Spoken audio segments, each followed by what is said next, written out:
Жалпы қаламызда күнне 1000-жарымнан астам қоғамдық көлік шығады. Ал оның бәрін біріктіріп, жұмыстарын реттеп отыратын 19 автопарк бар. Оның ішінде Алматы электротранс мекемесі ғана мемлекеттік, қалғаны жекеменшік. Жолаушылар көлігі басқармасының бас маманы Әсет Төлеушевтің айтуынша, қоғамдық көліктер кешкі уақытта қала тұрғындарына кезекшілікпен қызмет көрсетуі тиіс.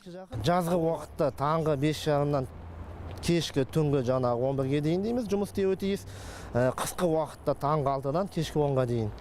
Енді кешкі уақытта жаңағы жолаушылар жаңағы ағымы аз болғандықтан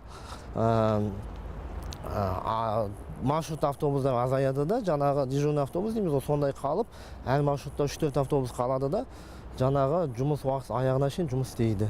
Қаламызда кезекшілікпен қызмет ететін қоғамдық көліктерде жұмыс тәртібін жиі бұзатын көрінеді. Себебі жолаушылардың өте аз болуынан пайда жоқ деп есептейтін жүргізушілердің кейбірі жұмысын уақытынан ерте аяқтайды. Ал жұмысынан шаршап шыққан қарапайым адамдар аялдамада автобустарды телміріп ұзақ күтеді. Басшылық қоғамдық көліктерді түнгі 10-11-ге дейін қатынайды дегенмен, қалалық автобазаларға байланысып нақты жауап ала алмадық.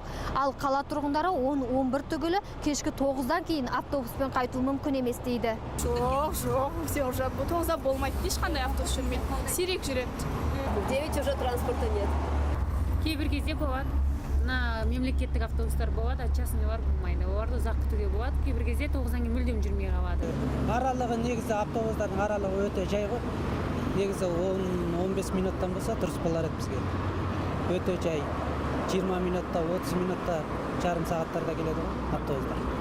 Қоғамдық көліктердің жұмыс тәртібі жиі бұзылатын басшылыққа айтып едік. Бұл тарап тұрғындардың кез келген мәселе бойынша шағымдана алатындарын ескертті. Яғни тәртіпке бағынбай қалыптасқан ережені елемеген жүргізуші міндетті түрде жауапкершілікке тартылады. Ақбота Мұсабекқызы, Юрий Проводин, Қазақ Ньюс.